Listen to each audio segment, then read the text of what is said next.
কোন গাছের ছায়ায় যদি তুমি বসো, ওই গাছের ডাল ভাঙাটাও তো অপরাধ, অকৃতজ্ঞতা।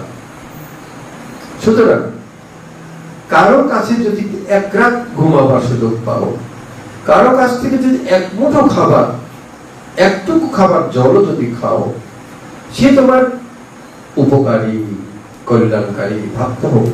তাই উপকারী, কল্যাণকারী ব্যক্তিকে কায়িক, মানসিক, বাচনিক কোনোভাবেই অনিষ্ট চিন্তা করা উচিত নয়।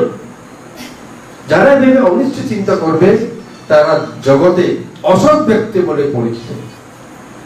যারা এই অসৎ উপকারীকে ক্ষতি করতে চাইবে, বায়ুর প্রতিকূলে ধুলি ছুরি দিলে সেই বায়ুর এই ধুলি যেমন তার মুখেই আবার নিক্ষেপ করবে, তদ্রূপভাবে উপকারীকে ক্ষতি করার যে কায়িক, মানসিক, বাচনিক ভাবে যে চিন্তা, প্রচেষ্টা, এটা তার কাছেই আসবে, সেই ক্ষতিগ্রস্ত হবে।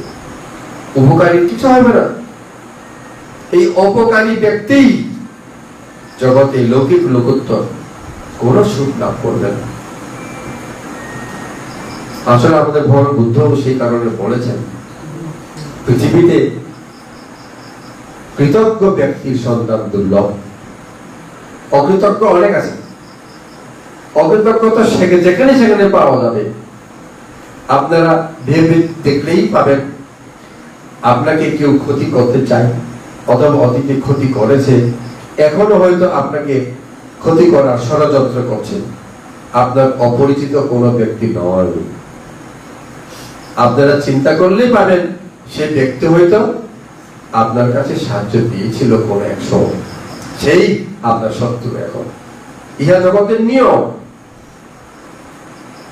তাই অকৃতজ্ঞ ব্যক্তি জগতে সব জায়গায় পাওয়া গেলেও কৃতজ্ঞ ব্যক্তি খুব অল্প। তাই কৃতজ্ঞ ব্যক্তিগণ লৌকিক লোকোত্তর উভয় সুখ লাভ করে থাকে। অকৃতজ্ঞরা উভয় সুখ থেকে বঞ্চিত হয়।